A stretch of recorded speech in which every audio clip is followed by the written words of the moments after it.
My name is Sarah Newton. I'm 23 years old. I live in Whitehorse, Yukon.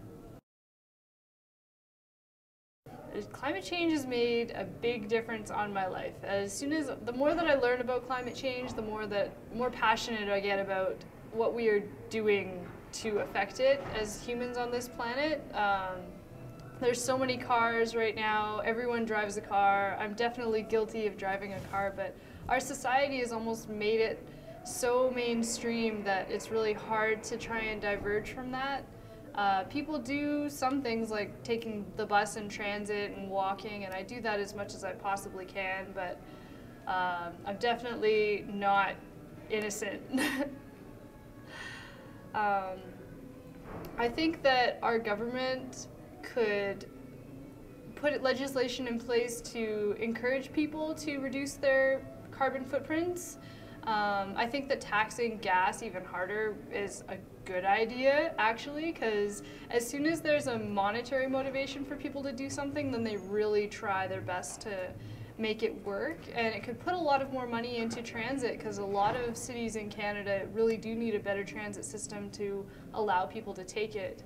But people also need just that motivation, that push to do it. The northern countries have a big challenge in front of them because the most efficient way to get heat is to burn fossil fuels, as it is right now.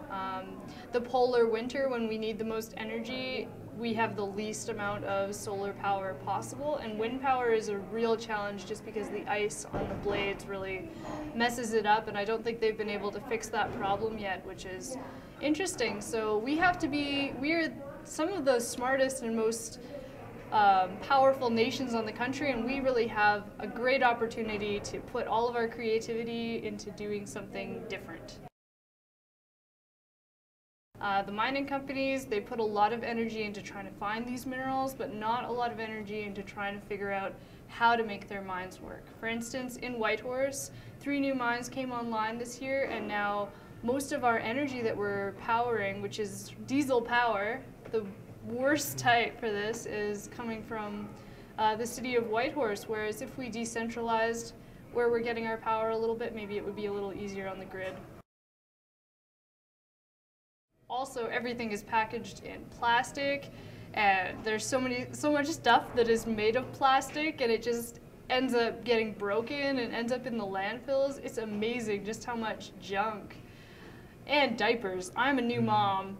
29 billion diapers go into landfills every year. It is a ton of garbage. It's about 1/3 of some of the landfills in the major city centers.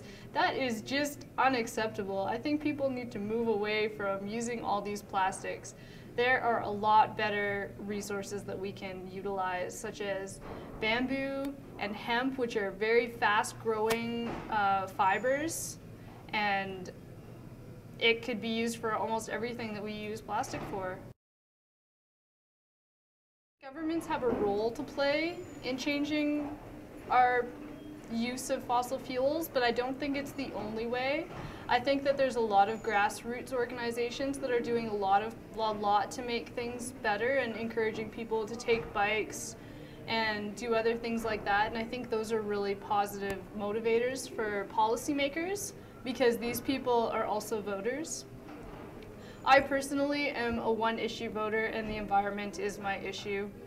And I just think it's the most important thing that's affecting us, and I think whenever we do something that's good for the environment, it's good for people too. I think that taking bikes is healthier. I think that eating local food is healthier.